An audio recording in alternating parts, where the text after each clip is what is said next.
નમસ્કાર મિત્રો, આજે આપણે વાત કરશું કેનેડામાં ડોક્ટરના ઇન્ટરવ્યુ વખતે બનેલી ઘટના પર।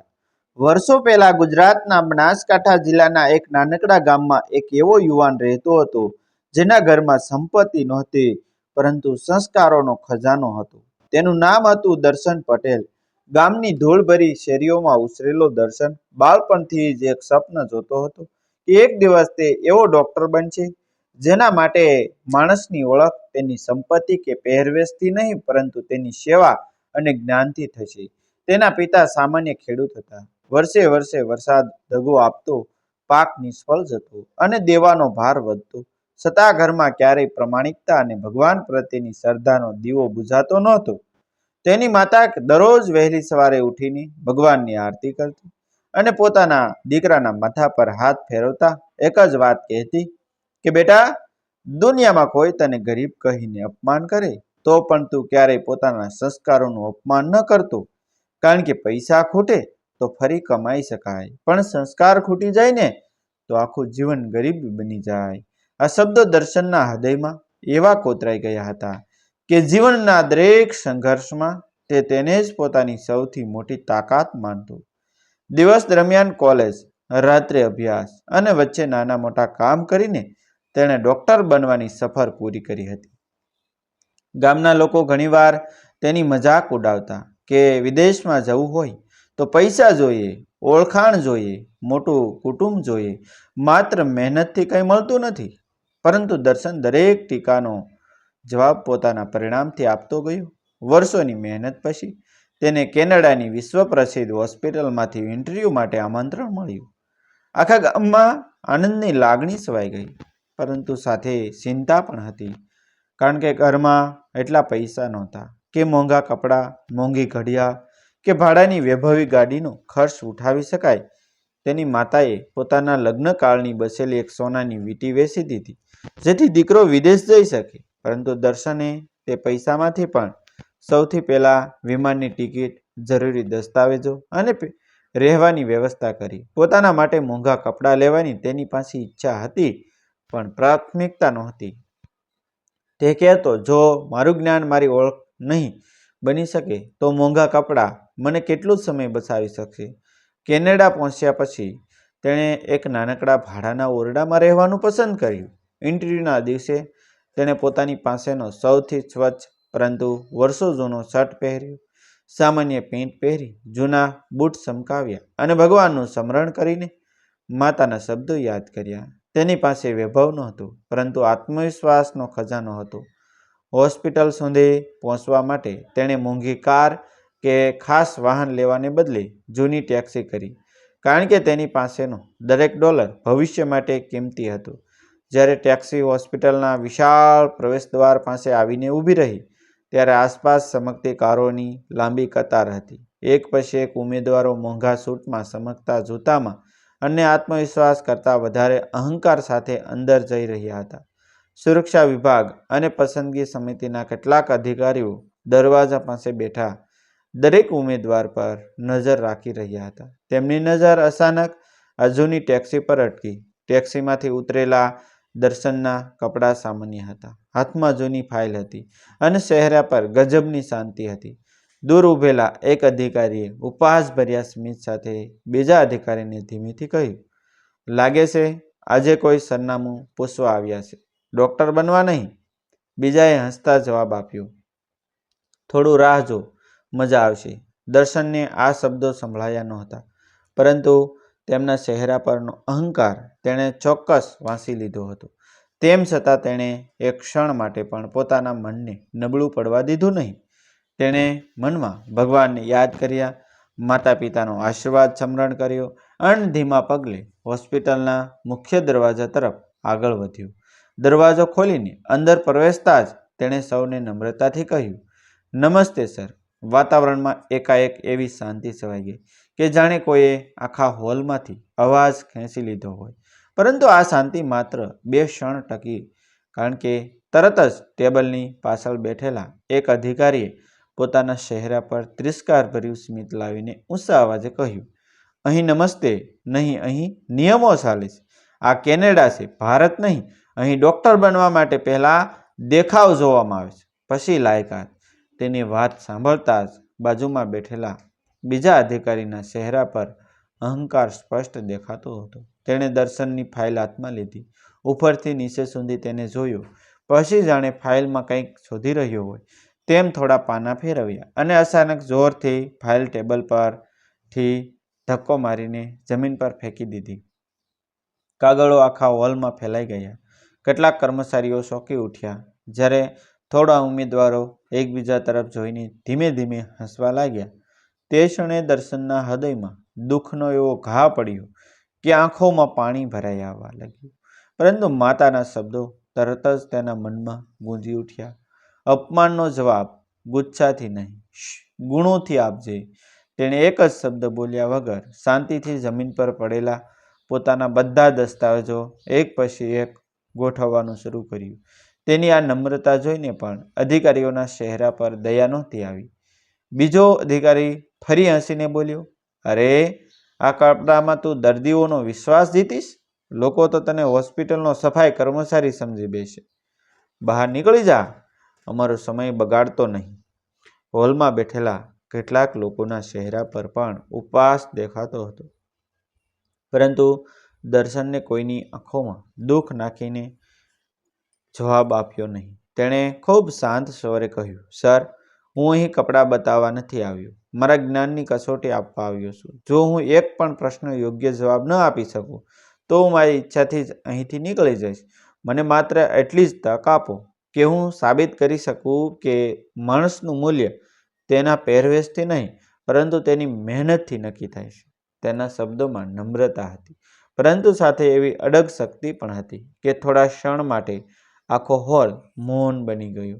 એટલામાં અત્યાર સુધી એક પણ શબ્દ ન બોલેલા વરિષ્ઠ અધિકારીએ પોતાની ચશ્મા ઉતારીને ધીમેથી ટેબલ પર મૂકી અને ગંભીર અવાજમાં કહ્યું, બસ, હવે પૂરતું થયું. અહીં કોઈનું અપમાન કરવા માટે નહીં, પરંતુ યોગ્ય શક્તિ પસંદ કરવા માટે આપણે બેઠા છીએ. દરેક ઉમેદવારને પોતાની ક્ષમતા સાબિત કરવાનો અધિકાર છે. તેને બેસવા દો. તેમની આ વાત સાંભળતા જ બંને અધિકારીઓના ચહેરા પર અસંતોષ દેખાયો, પરંતુ તેઓ મજબૂરીમાં ચૂપ રહી ગયા. દર્શન શાંતિથી ખુરશી પર બેઠો. તેણે એક ક્ષણ માટે આંખો બંધ કરીને ભગવાનનું સ્મરણ કર્યું અને પોતાના મનને સંપૂર્ણ સ્થિર બનાવી દીધું. પ્રથમ પ્રશ્ન પૂછાયો, જો કોઈ દર્દીને અચાનક ગંભીર એલર્જી પ્રતિક્રિયા થાય અને તેની સ્થિતિ ઝડપથી બગડતી જાય તો પ્રથમ 5 મિનિટમાં તમે શું કરશો? પ્રશ્ન પૂરો થાય તે પહેલા જ દર્શને એકદમ શાંત અવાજમાં જવાબ શરૂ કર્યો.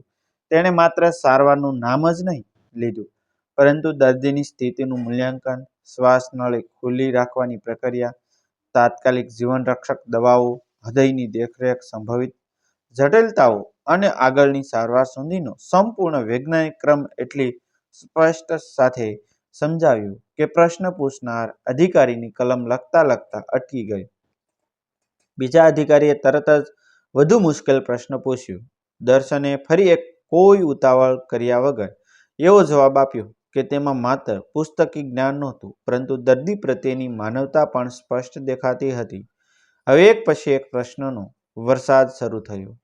હૃદયરોગ, મગજની તાત્કાલિક સારવાર, બાળકોની ગંભીર સ્થિતિ, ચેપજનક રોગો, સર્જરી પહેલાના નિર્ણયો, દવાઓના આડઅસર, દર્દીના પરિવાર સાથેનો વ્યવહાર, હોસ્પિટલની નૈતિક જવાબદારીઓ, માનસિક દબાણ હેઠળ લેવાતા નિર્ણયો અને એક કઠિન પરિસ્થિતિઓ વિશે સતત પ્રશ્ન પૂછાતા રહ્યા. પરંતુ દરેક પ્રશ્નનો જવાબ દર્શન એટલી સરળતા, આત્મવિશ્વાસ અને ઊંડાણથી આપતો ગયો કે થોડા સમય પહેલા તેનું અપમાન કરનાર અધિકારીઓ હવે એકબીજાની સામે જોઈ રહ્યા હતા. તેમના ચહેરા પરથી અહંકાર ધીમે ધીમે ગાયબ થવા લાગ્યો અને તેની જગ્યાએ આશ્ચર્ય સ્પષ્ટ દેખાવા લાગ્યું. આખા ઇન્ટરવ્યૂ દરમિયાન દર્શને એક પણ વખત પોતાના અપમાનની ફરિયાદ કરી નહીં, એક પણ કડવો શબ્દ બોલ્યો નહીં અને કોઈને નીચું બતાવવાનો પ્રયત્ન કર્યો નહીં.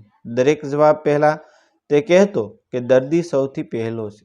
દરેક જવાબના અંતે તે માનવતા અને કરુણાનું મહત્વ સમજાવતો. વરિષ્ઠ અધિકારી હવે સતત નોંધો લખી રહ્યા હતા. તેમને સમજાઈ ગયું હતું કે સામે બેઠેલો યુવાન માત્ર પુસ્તકોનો હોશિયાર વિદ્યાર્થી નથી, પરંતુ જીવનના સંઘર્ષોએ તેને સાચો ડૉક્ટર બનાવ્યો છે. એટલામાં સૌથી અહંકારી અધિકારી જાણે છેલ્લો પ્રહાર કરવા માટે પૂછ્યું, જો અમે તને પસંદ ન કરીએ તો? દર્શને હળવું સ્મિત કરતા કહ્યું, તો હું વધુ મહેનત કરીશ. એક ઇન્ટરવ્યૂ મારું ભવિષ્ય નક્કી કરી શકતું નથી, જેમ એક અપમાન મારી મહેનતને નાનું બનાવી શકતું નથી. હું જ્યાં જઈશ ત્યાં દર્દીની સેવા જ કરીશ, કારણ કે મારા માટે ડૉક્ટરી નોકરી નહીં, એક જવાબદારી છે. આ શબ્દો સાંભળીને હોલમાં ફરી એકવાર એવી શાંતિ છવાઈ ગઈ કે ઘડિયાળની ટીક ટીક પણ સ્પષ્ટ સંભળાતી હતી. હવે નિર્ણયની ઘડી આવી રહી હતી. ઇન્ટરવ્યૂ પૂર્ણ થતાં જ થોડા ક્ષણ માટે આખો હોલ સંપૂર્ણ શાંત બની ગયો. થોડા સમય પહેલા ઉપહાસના અવાજોથી ગૂંજતો એ જ હોલ હવે જાણે પોતાના જ વર્તન સામે શરમાઈ ગયો હોય તેમ નિશબ્દ ઊભો હતો. વરિષ્ઠ અધિકારીએ ટેબલ પર પડેલી તમામ નોંધો એક પછી એક ધ્યાનથી જોઈ. દરેક પ્રશ્ન સામે દર્શનને સર્વોચ્ચ ગુણ આપવામાં આવ્યા હતા. માત્ર વિષયનું જ્ઞાન જ નહીં, પરંતુ દર્દી પ્રત્યેની સંવેદના, નૈતિકતા, નિર્ણય લેવાની ક્ષમતા, શાંતિપૂર્વક મુશ્કેલીનો સામનો કરવાની શક્તિ અને માનવતા જેવા દરેક માપદંડમાં તે અન્ય તમામ ઉમેદવારો કરતાં આગળ હતો. તેમણે ધીમેથી પોતાની ખુરશી પાછળ ધકેલી ઊભા થયા અને આખી પસંદગી સમિતિ તરફ ગંભીર નજરે જોયું. ત્યારબાદ તેમણે કહ્યું, આજે આપણે માત્ર એક ઉમેદવારનું ઇન્ટરવ્યૂ લીધું નથી, આજે આપણે પોતાના વિચારોની પણ પરીક્ષા આપી છે. દુઃખની વાત એ છે કે ઉમેદવાર તો પ્રથમ ક્ષણથી જ સફળ રહ્યું, પરંતુ આપણે શરૂઆતમાં નિષ્ફળ ગયા.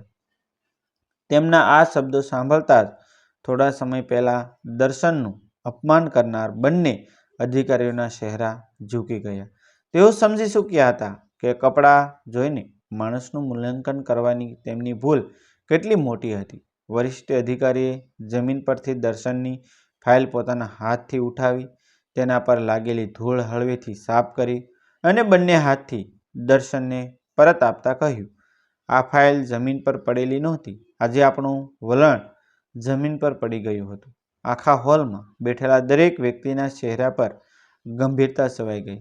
ત્યારબાદ તેમણે દર્શન તરફ હાથ લંબાવ્યો અને ગર્વથી કહ્યું, ડૉક્ટર દર્શન પટેલ, તમને અમારી હોસ્પિટલમાં વરિષ્ઠ તબીબી તરીકે પસંદ કરવામાં આવે છે. તમારું જ્ઞાન, તમારો આત્મવિશ્વાસ અને તમારા સંસ્કાર એ સાબિત કરે છે કે સાચો ડૉક્ટર મોંઘા કપડાથી નહીં, પરંતુ પોતાના હૃદયથી ઓળખાય છે. દર્શનને બંને હાથ જોડીને ભગવાનનો આભાર માન્યો. તેની આંખોમાં આનંદના આંસુ હતા, પરંતુ એ આંસુ અહંકારના નહોતા. વર્ષોની મહેનત, માતા પિતાના ત્યાગ અને અપમાન સહન કર્યા પછી મળેલા સન્માનના હતા. તેણે ખૂબ નમ્રતાથી કહ્યું કે આ સન્માન માટે આભાર, પરંતુ આજે મને સૌથી મોટો આનંદ એ વાતનો છે કે તમે મને મારી લાયકાતથી ઓળખ્યો, મારા કપડાથી નહીં. એટલામાં થોડા સમય પહેલા કડક શબ્દોમાં તેનું અપમાન કરનાર અધિકારી ધીમે ધીમે આગળ આવ્યો. તેના ચહેરા પર પસ્તાવો સ્પષ્ટ દેખાતો હતો. તેણે ધીમા અવાજમાં કહ્યું, ડૉક્ટર દર્શન, હું તમારી પાસે માફી માંગુ છું. મેં તમારા કપડાં જોયા, તમારી ફાઇલ નહીં, તમારો દેખાવ જોયો, તમારું વ્યક્તિત્વ નહીં. આજે તમે મને એવો પાઠ શીખવ્યો છે કે જે કોઈ પુસ્તક શીખવી શકતું નથી. દર્શને તરત જ તેના બંને હાથ પકડી લીધા અને કહ્યું, માફી માંગવાની જરૂર નથી સર. જીવનમાં દરેક માણસથી ભૂલ થાય છે. સાચો માણસ તે છે જે પોતાની ભૂલ સ્વીકારી શકે. આ શબ્દ સાંભળીને ઘણા કર્મચારીઓની આંખો ભીની થઈ ગઈ. વરિષ્ઠ અધિકારીએ આખી પસંદગી સમિતિને સંબોધીને તરત જ એક નવો નિયમ જાહેર કર્યો કે આજથી હોસ્પિટલમાં કોઈ પણ ઉમેદવારનું મૂલ્યાંકન તેના પહેરવેશ, વાહન કે આર્થિક સ્થિતિના આધારે નહીં થાય. માત્ર તેની લાયકાત, જ્ઞાન, વ્યવહાર અને માનવતા જ પસંદગીનો આધાર રહેશે. તેમણે સ્પષ્ટ કહ્યું, જો આપણે દર્દીને તેના કપડાથી નથી ઓળખતા, તો ડૉક્ટરને પણ કપડાથી ઓળખવાનો આપણને કોઈ અધિકાર નથી. આ નિર્ણય પર આખા હોલમાં તાળીઓનો ગડગડાટ ગુંજી ઉઠ્યો. થોડા દિવસો પછી દર્શને હોસ્પિટલમાં પોતાની ફરજ શરૂ કરી. શરૂઆતમાં જ અઠવાડિયામાં એક ગંભીર અકસ્માતમાં ઘાયલ થયેલા અનેક દર્દીઓને એકસાથે લાવવામાં આવ્યા. હોસ્પિટલમાં ગભરાટ ફેલાઈ ગયો.